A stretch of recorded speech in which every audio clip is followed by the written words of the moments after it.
देखिए, तो अब हम लोग को जो पढ़ना है एक बहुत ही मोस्ट इंपॉर्टेंट थ्योरम के बारे में पढ़ना है, जिसका नाम है थेल्स थ्योरम। क्या है? Thales theorem. इसको बेसिक प्रोपोर्शनलिटी थ्योरम भी कहते हैं, इसको शॉर्ट फॉर्म में बीपीटी भी बोलते हैं। क्या बोलते हैं? बीपीटी, है ना, बेसिक प्रोपोर्शनलिटी थ्योरम। इसके बारे में बताया कि किसने? थेल्स ने, है ना। थेल्स क्या है? कौन है थेल्स? तो एक मैथमेटिशियन है, ठीक है, जो बेसिक प्रोपोर्शनलिटी थ्योरम के बारे में बताए। इसमें ट्राइंगल में उन्होंने कहा, उनका स्टेटमेंट क्या रहा? तो उनका स्टेटमेंट यह रहा बाबू कि किसी भी ट्राइंगल में कोई लाइन जो है एक साइड के पैरेलल ड्रॉ किया जाता है और वह लाइन टू अदर साइड को डिस्टिंक्ट पॉइंट पे कट करता है, ठीक है।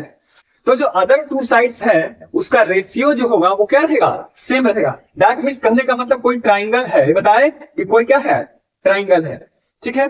इसमें अगर कोई लाइन दो साइड को डिफरेंट पॉइंट पे कट करते हुए, ये दो साइड है, इसको डिफरेंट पॉइंट पे कट करते हुए थर्ड लाइन के यानी थर्ड साइड के पैरेलल जाता है। क्या जाता है? थर्ड साइड के पैरेलल जाता है। इस पॉइंट पे काट कर रहा है डी और ई मान लेते हैं, यहाँ पे ए है और यहाँ पे क्या है बाबू? बी, और यहाँ पे क्या है? सी है। मान लीजिए बोला गया, थेल्स जी बताए कि भाई कोई लाइन है डीई जो अगर बीसी के क्या है? पैरेलल है, और ए बी और ए सी को किसी दो पॉइंट पे क्या कर रहा है? कट कर रहा है, ठीक है। तो जिस पॉइंट पे इसको कट कर रहा है, इन दोनों का रेशियो जो होगा और इधर दोनों का रेशियो जो होगा वो आपस में क्या होगा? इक्वल होगा। यही आपको क्या करना है? ये बताया गया है, तो यही आपको यहाँ पे क्या करना है? प्रूव करना है। क्या करना है? प्रूव करना, ठीक है। देखिए कहा गया if a line drawn parallel to the one side of a triangle, मतलब एक लाइन ड्रॉ किया गया है थर्ड साइड के पैरेलल, कहता है intersect the other two sides in the distinct point, यानी दो साइड को इंटरसेक्ट कर रहा है अलग अलग पॉइंट पे। The other two sides are divided into the same ratio, यानी जो डिवाइड हुआ दो साइड, इधर इधर डिवाइड हुआ ना, इधर इधर डिवाइड हुआ ना, इसका जो रेशियो निकल के आएगा दोनों का क्या होगा? सेम होगा। यही आपको क्या करना है? प्रूव करना है, ठीक है। तो चलिए, ये 5 मार्क्स का क्वेश्चन है, वीवीआईबी है, ठीक है, पूछा भी जा चुका है एग्जाम में, सीबीएसई पूछा भी है, ठीक है। तो ये 5 मार्क्स का वीवीआई समझिए थ्योरम है, ठीक है। इसको थेल्स थ्योरम में बोला जाए। अगर वो बोला गया कि basic proportionality theorem prove the basic proportionality theorem means कि क्या करना है? इसी स्टेटमेंट को प्रूव करना है। उसमें आपको स्टेटमेंट भी लिखना होगा। कई एक बार होता क्या है कि स्टेटमेंट आपको दे दिया और डायरेक्ट आपको क्या करना है? प्रूव करना है, ठीक है। कई बार होता है कि स्टेटमेंट आपको नहीं दिया, प्रूव बीपीटी, है ना। बीपीटी मतलब बेसिक प्रोपोर्शनलिटी थ्योरम। ये प्रूव करने के बाद तो सबसे पहले आपको स्टेटमेंट क्या करना होगा? लिखना होगा। और ये स्टेटमेंट भी आपको याद होनी चाहिए। If a line drawn parallel to the one side, है ना, of a triangle to intersect the other two sides in the distinct point, है ना, the other two sides are divided into same ratio, ठीक है। चलिए आगे बढ़ते हैं, देखेंगे क्या क्या गिवन है। सबसे पहले बात, गिवन क्या है? गिवन क्या है? दिया हुआ क्या है? there is a triangle ABC, है ना, ABC in which DE parallel क्या है बाबू? BC है। ऐसा क्या किया गया? आपको दिया गया है इन विच DE पैरेलल BC। अब आपको टू प्रूव, क्या प्रूव करना है आपको? टू प्रूव, तो हमको प्रूव करना है कि सेम रेशियो में होता है, मतलब AD बाई DB का रेशियो जो होगा वो किसके बराबर होगा? AE बाई BC के रेशियो के क्या होगा? बराबर, इक्वल होगा, है ना। अब आगे देखिएगा, कंस्ट्रक्शन करते हैं। कंस्ट्रक्शन किए, क्या करें कंस्ट्रक्शन में? देखिएगा, हम लोग डी से परपेंडिकुलर डालते हैं कहां पे? एसी पे। कहां पे? एसी पे। डी एन लिख देते हैं और ई से एम लिख देते हैं। क्या लिख देते हैं? ई से एम, परपेंडिकुलर डाले हैं। क्या डाले हैं? परपेंडिकुलर डाले। और इधर ज्वाइन करवाते हैं बाबू, ज्वाइन करवाते हैं डीसी को, और इधर ज्वाइन करवाते हैं किसको? बी। कोई दिक्कत नहीं। चलिए ड्रॉ, क्या ड्रॉ करवाएंगे? डीएन परपेंडिकुलर किस पे? एसी पे, कॉमा ईएम परपेंडिकुलर क्या हो जाएगा? एबी पे किए, ठीक है। And join B and DC. B और डीसी को क्या कर दिए? ज्वाइन कर दिए, ठीक है। ये वाला और ये वाला को क्या कर दिए? ज्वाइन कर दिए, ठीक है। चलिए अब आगे बढ़ते हैं, हम लोग प्रूफ देते हैं। प्रूफ मतलब क्या होता है? प्रमाण, है ना? कि हम लोग प्रमाणित करने के लिए क्या क्या प्रूफ देखें। ठीक है, तो देखिए बाबू, एरिया ऑफ ट्राइंगल अगर एडीई की बात किया जाए, एडीई की बात किया जाए, अब जानते हैं किसी भी ट्राइंगल का एरिया जो होता है हाफ इंटू बेस इंटू क्या होता है? हाइट होता है। अगर बेस हम एडी रखते हैं, बेस क्या रखते हैं? एडी, ठीक है, तो हाइट कौन होगा? ई से एम। देखो अगर एक ट्राइंगल बना दिए, उसको बेस मान रहे हैं, तब परपेंडिकुलर कहां से आएगा? इधर से आएगा।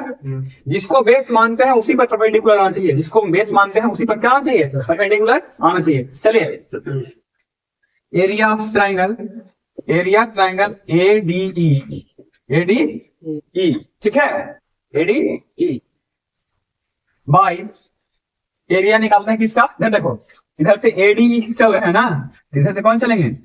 बीडीई, इस ट्राइंगल में भी चलेंगे और इस ट्राइंगल में भी चलेंगे, ठीक है, कोई दिक्कत नहीं। आप बताइए बीडीई, आप जानते हैं half into base into height होता है। बेस कौन होगा? एडी। बेस कौन होगा बाबू? एडी, ठीक है, एडी लिख दिए।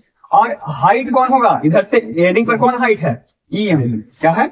ईएम बाय, फिर से हाफ, ट्राइंगल का एरिया हाफ होता है, हाफ इंटू बेस कौन है? जरा देखोगे बेस कौन है? ये वाला, क्या नाम है इसका? बीडी। बेस कौन है? बीडी, है ना? इसका हाइट कौन होगा? जरा देखो,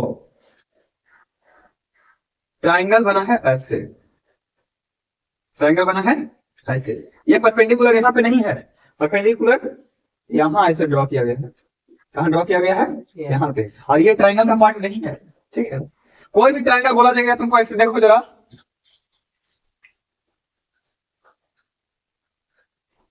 बेस किसको माना गया? इसको बेस माना गया ना, तो इसका हाइट कौन होगा? हाइट ये वाला होगा, ये वाला होगा नहीं, 90 डिग्री पे होना चाहिए। क्या होना चाहिए? 90 डिग्री पे। तो अगर यहाँ पे 90 डिग्री नहीं बन रहा है तो तुम इसको डॉट डॉट लाइन से क्या करो? बढ़ाओ, इधर बढ़ाओ या इधर बढ़ाओ, कहीं भी। लेकिन इसका जो सामने वाला वर्टेक्स है, इसके सामने वाला वर्टेक्स कौन है? यहाँ पे, और इससे काउंट करेंगे हाइट। तो बताइए हाइट कौन होगा? ये वाला।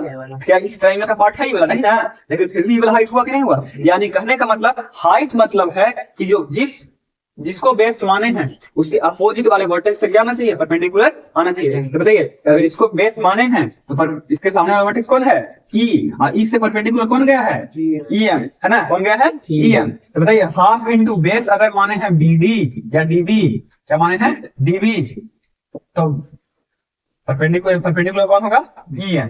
अब बताइए हाफ से हाफ कैंसिल हो जाएगा बाबू? ईएम से ईएम कैंसिल हो गया, क्या आया? एडी बाई डीवी, एडी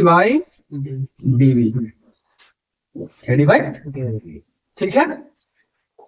चलिए अब एक बात बताओ, पहले ही देख लेते हैं थोड़ा सा एक चीज, पहले एक चीज देख लेते हैं।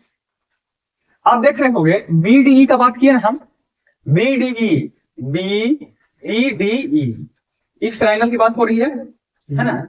आप जानते हैं कि अगर सेम पैरेलल और सेम बेस से, सेम पैरेलल और सेम बेस में, ठीक है, नहीं समझे, दो पैरेलल लाइन है, ठीक है, बेस इसका इतना है, इतना से इतना मान लेते हैं, इससे अगर ट्रायंगल हम ऐसे बनाएं या ऐसे बनाएं, इस ट्रायंगल का एरिया और इस ट्रायंगल का एरिया दोनों क्या होता है? सेम होता है। क्लास 9th में आप पढ़े हैं, नहीं पढ़े हैं?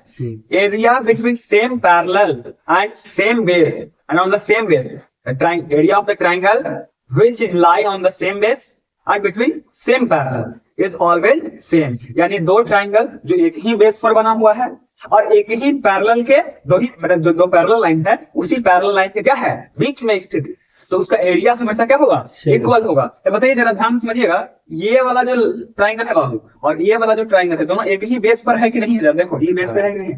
और पैरेलल लाइन, ये दोनों पैरेलल था कि नहीं था? इसी पैरेलल में ये भी है और इसी पैरेलल में ये भी है। तो हम बीडीई के जगह पे सीडीई भी तो बोल सकते हैं ना? बोल सकते हैं नहीं बोल सकते हैं? लिखेंगे ट्राइंगल बीडीई एंड ट्राइंगल क्या है? CDE lie on the same base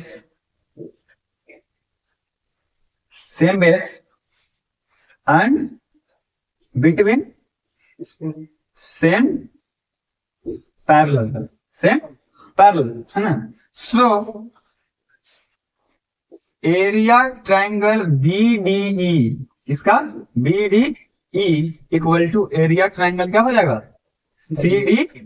हो जाएगा कि नहीं हो जाएगा, वो हो जाएगा। चलिए इतना लिख दिए, कोई दिक्कत है नहीं ना। तो जरा देखो जरा ध्यान से, BDE के जगह हम क्या लिख देंगे, CDE लिख देंगे, नहीं लिख देंगे।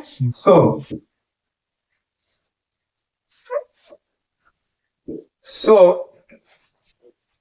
एरिया ADE, अब BDE के जगह पे क्या लिख देंगे आप, CDE लिख देंगे, लिख देंगे।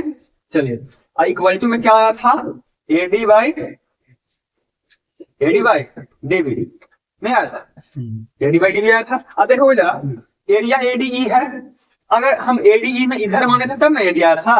अगर हम अगला बार ADE क्या कर देते हैं, इसी का एरिया निकालिए 1/2 किस पे, AE पे, बेस मान लेते हैं कितना, AE, बेस मान लेते हैं AE, तो परपेंडिकुलर कौन आएगा, DA, परपेंडिकुलर कौन आएगा, DA बाय हाफ। फिर से CDE का एरिया निकालो, CDE, बेस कौन होगा, EC, बेस कौन होगा, EC, तो परपेंडिकुलर कौन हो जाएगा, DN, नहीं होगा। Yes sir.